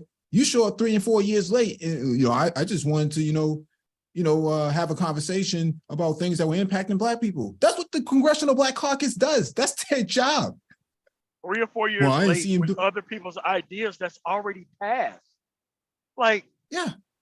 I mean, I just don't know what to do. But it's the IceCube effect, Put things in a plan that's already been done, but it's special because IceCube presented it. Oh, okay. Yeah. That's the IceCube effect. Take other people's work, represent it as the IceCube plan, and all of a sudden everybody's interested because IceCube is behind it. But when other people organize for it, they get no credit for it. So, like, man, get out of here with that. Yeah. A masculine avatar, man. Nothing but a masculine avatar, and black men got behind it, and then they feel, oh man, Democrats, man, they ain't reach out to Q. Do you think Republicans reached out to Q? I don't think so. Some of the stuff that he tried to push already blocked. Guess how do we know it was already blocked? Because Congressional Black Caucus already had the Jobs and Justice Act in 2017. You see, this is the rigmarole that goes on in this space. Everybody wants to get behind Q, don't know really what's going on. Q doesn't know what's going on. And so what you have are a collective of black men disoriented politically over not taking a side because they don't like Dems and they don't want to admit that they want to be on that Republican ticket, but there's no place for them. Okay.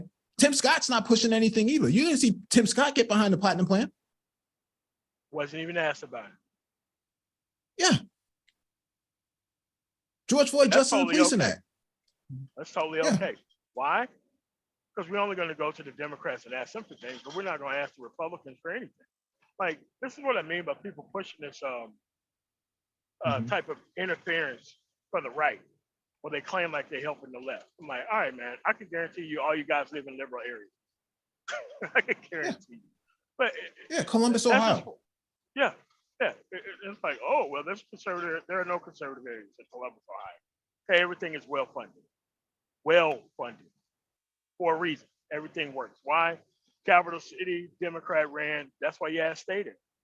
Like none of this stuff makes any sense with the way they're actually presented. It's crazy. So what's going on, Lou? What it do? Hey, what's up? What's up, everybody? Salute. Chilling, bro. In the house. What's going on, Luke? What's going on? Oh man, chilling, man. That's funny. I saw y'all were live. I came a little late. Oh man, this IceCube thing, man. I wanted to let you guys know. I don't know if you guys are on Twitter. Probably not. I don't know. Are you guys on Twitter? We are on Twitter. We don't really post on Twitter all that much.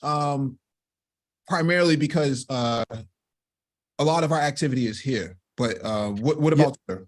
Yeah, and that's what I was gonna get at, man. Oh man, see, there's more political discourse on Twitter. That's why I don't like on YouTube. It's kind of it's the same usual suspects, but on like Twitter, you have like it's a more influx of people. And I just want to let you guys know something, man. Like, so I was on a Twitter space today. The guy who was hosting, I forget his name, but he was like he was a political strategist for like 5 Republican nominees or something. He was hosting it, but it was like a bunch of people, from the left and right. It was like a lot of people in there, right? But anyway, it was a lot of conservatives in there. Man, they all sound just like the black conservatives on YouTube. It's really insane. The IceCube. Why the Democrats ain't getting up with the IceCube? Black y'all voted Jim Crow Joe crime bill. What else? Democrats ain't doing nothing for us. So I say that to say it lines up perfectly with this because you guys are right. They always like go to other black people's spaces to talk and tell us that, the Democrats ain't doing nothing for y'all. But there were people in that space talking about how, okay, what about are the Republicans doing for their constituents everything that they say they're going to do? No. So why are y'all like just coming here just trolling? It's just like y'all made a good point with that. I just wanted the political saboteurs and people just like, oh, look, y'all twerking for Biden. It's the same trope, right? But it's just a troll mechanism. And they don't do that on the right at all. They sit down, they quiet, they don't raise their hand. You know what I mean? They good boys over on the right. But when it comes to like the black people space, they trolling and coming in and calling people slave. It's just all that stuff. I just wanted to let y'all know that. No, Lou. You know what happens when you try to troll the right? What? You go to a Trump rally as a black man and get punched in the face. Remember that? Who got punched in the face? Remember that brother? Let me pull it up for you. Remember that brother went to the Trump rally and got stolen? And then the dude said, I don't doubt it. And then they said we may have to kill him. And then we said we may have to kill him. Remember that? The guy said that as well. We may have to kill him. See, yeah, so that makes perfect sense. They know where they can get that troll off and giggle and laugh. They know, you know what I'm saying. But then you're right. You know that you go over there, you can uppercut it and body slam. Yeah, what it is. Here it is right here.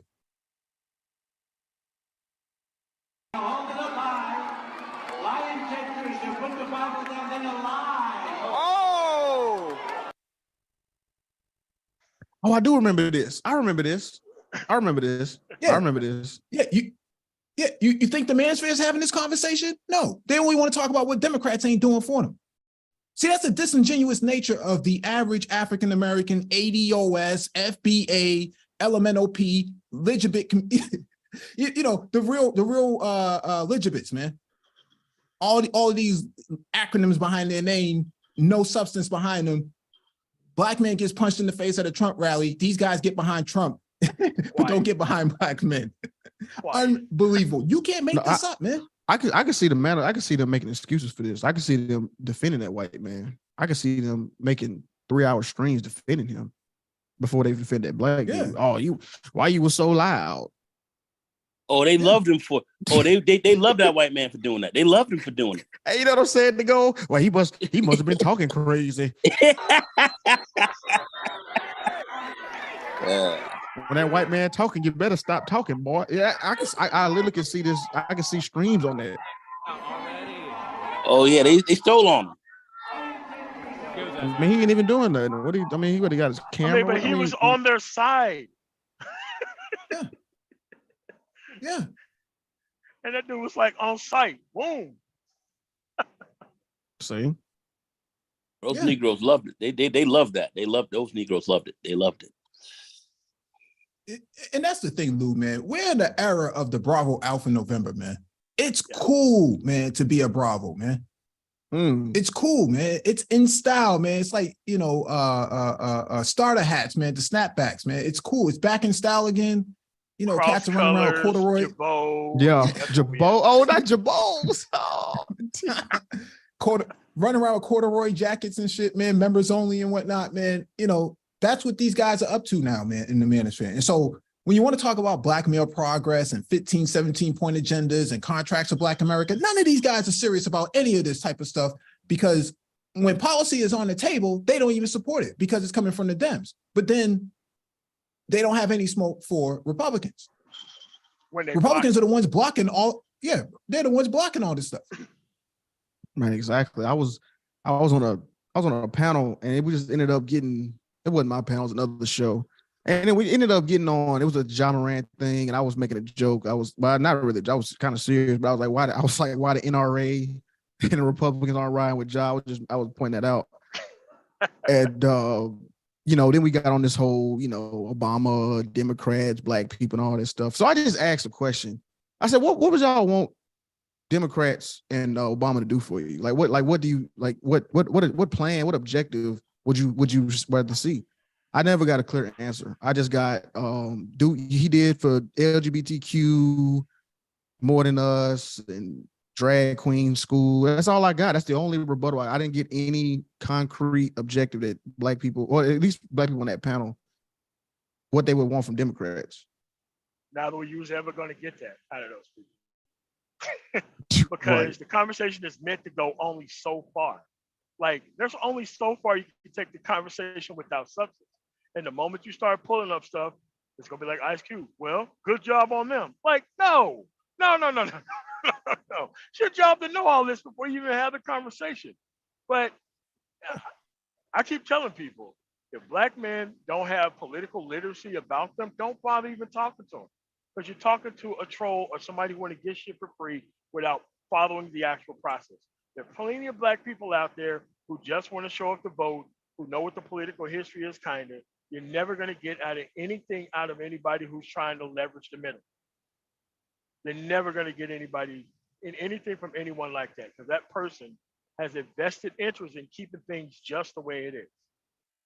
They have a vested interest. Wow, that's a good point, man. Yeah, that's a good point. So don't even engage anybody who has. Yeah, because you know they were getting into this topic like, oh man, black people we should abstain our vote. I was like, man, listen, they were getting mad at me. I was saying if you don't you don't vote, you don't matter. They were getting mad at me and stuff like that. I mean, it's a lot of politically ignorant people, man. And I don't even think I'm just totally politically inept. I still got some things I need to, research and learn about, But yeah, that's a good point, though. I like that. Yeah. But it's very it is a clear. waste of time. But it's very clear which party was behind the Civil War.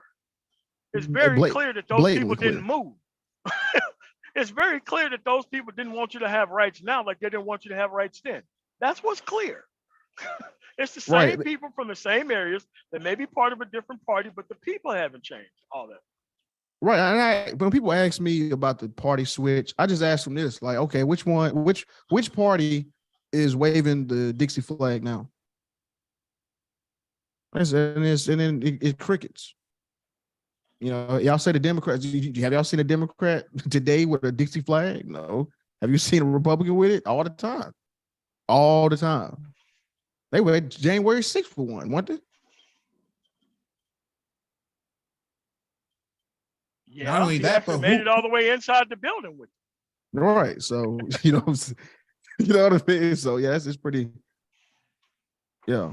Well, not only that, but who rammed the White House last week with a U-Haul truck? Yeah, it was a not. Yeah. And what?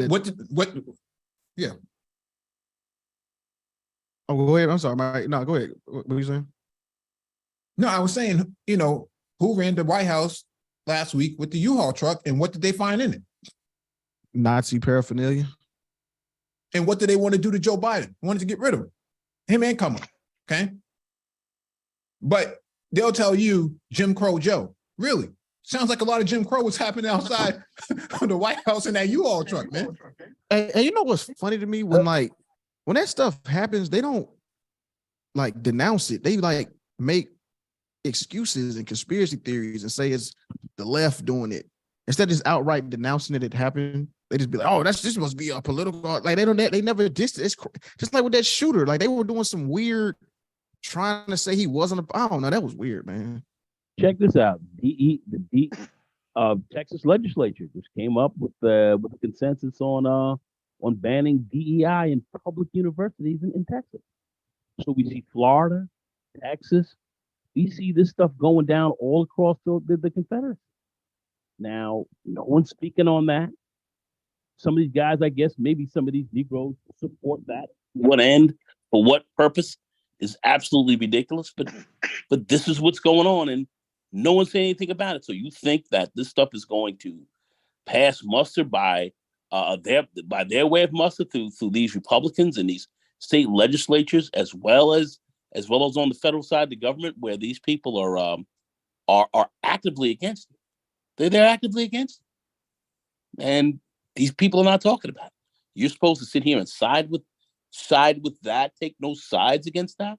And then you want to sit here like this other guy here, this IceCube, who to me is useless. I mean, he's an entertainer. He's of really no value, but here he is, popping off, and people are here in this manosphere again, are supposedly getting behind this because he has a beard and plays a tough guy in in the movies. I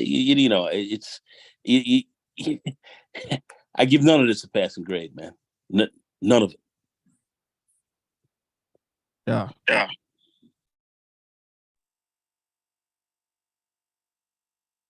What's you got on the screen? Like, what's the U.S. House results? What's up? So this is from the 2022 midterms. Okay. Earlier today, you had someone say that, Columbus, Ohio is conservative. This map shows otherwise. Okay. That's There's no such County thing. Blue, and the upper blue is, I think, it's Cuyahoga County, which is Cleveland.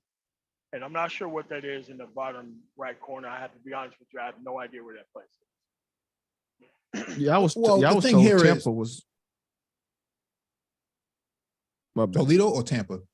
No, I'm with you. Like people, no, I'm with you. They were telling me Tampa Bay, Tampa, Florida. That was red. That was conservative. Like, yeah, I mean, it's crazy. You look at these voter rolls, you look at these results, that says otherwise. But if you really think about it, these are all the places that Black people live. Yes. Okay. Mm-hmm. These are all the places that Black people live. I mean, you may have one or two people who might, live in these other counties like Dayton and whatnot, but overwhelmingly, Cleveland and Akron have the majority of Black people in the state.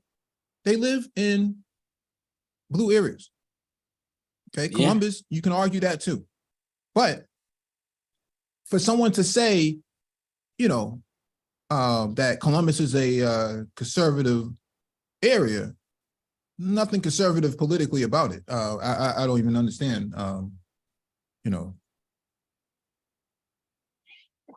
But certainly going southern, going south in South Ohio, you're definitely dealing more with the Confederacy there.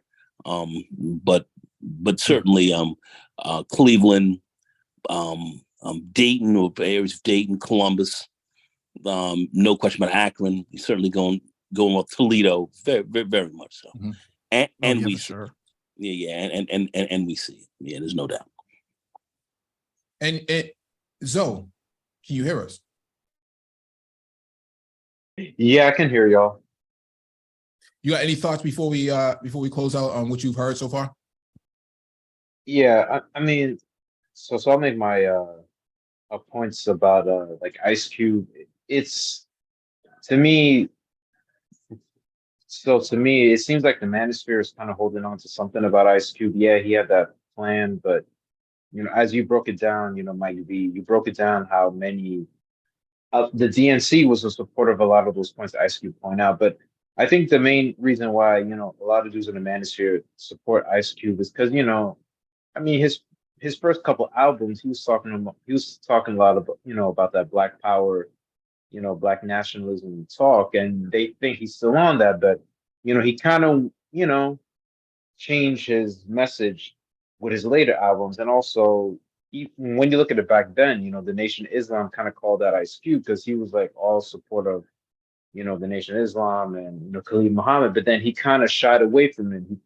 When he got exposed that he was supporting them, he kind of got scared. So they never talk about that. But one point that you guys mentioned is that these Black conservatives, and this is the part that always bothers me about them.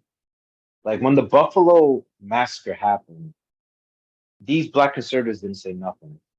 They didn't say anything. Meanwhile, when you look at the conservative sphere, they're trying to find every other excuse. Oh, maybe it was an attack from the left, this and that, and the third. No, it was a white supremacist who went to a predominantly Black area and targeted Black people, killed 13 Black people. And these Black conservatives never call out their white conservative counterparts to denounce white domestic terrorism. They never do. They always say mum. They be mush mouth, don't say nothing. And to me, that's very bothersome. And these Black conservatives, I'm sorry, a lot of them are politically inept. Just like what my homeboy says, they play ABC politics. Like, well, Obama didn't do nothing for us, so I'm gonna support Trump. That is so ass backwards. Like, that doesn't even make any sense. What has Trump done for Black people? What has DeSantis done for? They're not doing anything for Black people. And when you hear these conservative, politicians, activist groups, when they say anti-woke, it's anti-Black. That's all what it is. That's all it is. But these Black conservatives, they think, oh, wokeism is talking about LGBTQ stuff. No. They're talking about Black history. When they say, oh, critical race theory, we don't want our kids to learn about critical race theory. No, this is the real history of this country. It's just these white folks don't feel comfortable about it. But then you don't see Black conservatives ever call this out. And another thing too, I've always mentioned this, is that these Black conservatives are for reparations. And it's kind of funny when you see them on Twitter, when they see their white conservative counterparts speak out against reparations. It's like these Black conservatives, they get like a brain fart. They don't know how to react to that. They don't call out their white conservative counterparts. They never do. Whether it comes to reparations, it's like when you see them on Twitter, it's like, come on, you can't be this dumb, right? Like you're not saying nothing, but then you still support these politicians. It seems asinine to me. Like it's like, come on, man, come on, bro. I have yet to see any Black conservative support reparations. Listen, Mike. Tim, yeah, go ahead. Mike, I'm glad you brought that up because that Twitter space I was telling you about with that conservative political strategist with the Republican Party, whatever, bro, he was about to shut the stream down because people, he kept muting everybody. Like when he got on reparations, he let it know. He said, if y'all keep trying to take this reparations, I'm going to shut the space down. But you are right. They do not even want to have a conversation. Like he was saying, Republicans don't have the appetite and there's not enough votes in the Democratic Party for it now or something like that he was saying. And then he just was about to shut the space down. Yeah. No, they have no interest in that. They have no interest in conversations about reparations. I mean, we saw this last week, right? This conservative brother was on Patrick Bet-David and basically said, no, that's something that Dems do. Okay, so how are you going to take contract of Black America over to conservatives on that side and offer anything to them? How does that work? See, everything revolves around ensuring that their place within social circles of conservative social circles is not compromised. Reparations, it's a compromise. Defund the police, compromise.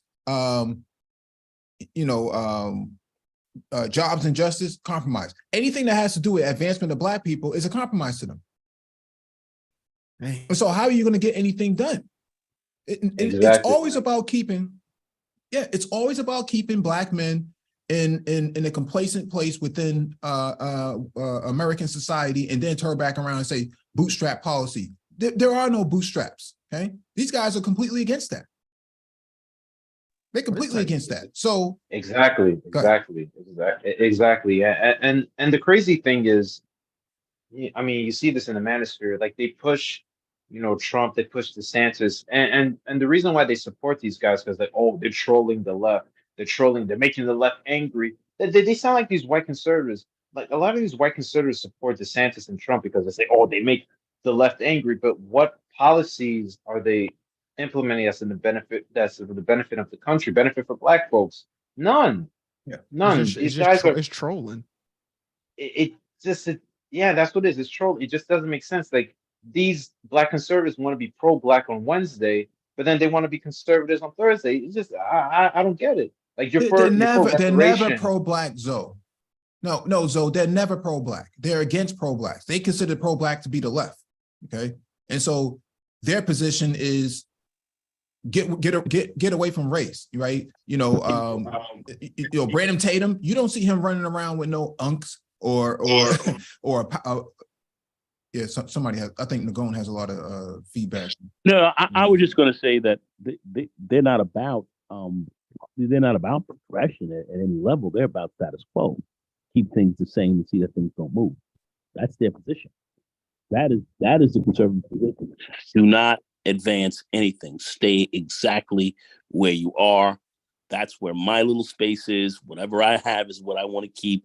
And it's not about progression. It's about status quo. Or if they turn some things back, we're comfortable with that as well, as long as we don't challenge the system. That's where they're coming from. Yeah, you're right. Exactly. Exactly. And the last point I would like to make is that, the thing with these Black conservatives is that they don't realize they're being used. And I think they know they're being used, but like you said, Mike, they want to preserve their status within the conservative sphere, because a lot of them, I mean, look at Brandon Tatum, who gets a lot of YouTube views, he gets a lot of, donations, a lot of money. So they want to maintain that, being a Black conservative is very lucrative because it's kind of like what Malcolm X said, they use the Black conservative as a way to say, well, see, I'm not racist because the Black man said it. So, if he says, what about crime in Chicago? Or, what about, Black and Black crime in New York? I'm not racist for saying that because, Officer Tatum said it.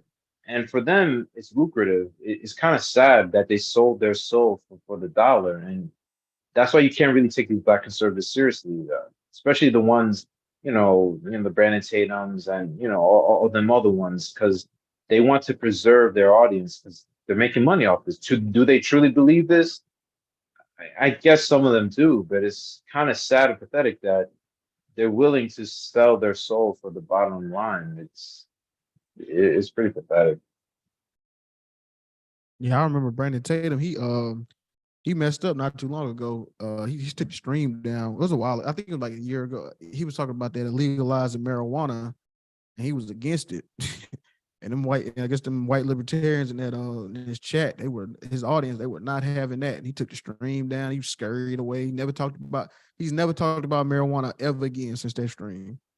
I don't watch him now. I don't watch him anymore. I'm just saying that, you look at it now, it's woke, it's DeSantis, it's troll, it's Ted. I'm looking at it right now. Just troll reaction, troll, laughing, troll, make white N-word, troll. Just make, just tap dance with white people type stuff, right? Nothing of concrete. And it makes money for them. It's a money maker for them. Some may actually, if you press them closely behind closed doors, they might actually feel about some of this differently. But you're not going to hear that out front, because what it does is they've fundamentally sold. Yes, they sold out, if you want to use that term, but it pays their bills the way they like, and that's what they will push. That's where they're coming from. I mean, you're not getting any level of progressive movement from that are going to help Black people in any significant way whatsoever. But they're getting their little piece, and that's their job. That's why they're there. This is nothing new. This is as old as we can think about the Afro-American experience in this country. This is what it's been around a very long time. There is nothing new about what these people are doing. There's nothing new. Sometimes, at some point in history, this was dealt with viciously, but there's nothing new about this. All right, thank you all for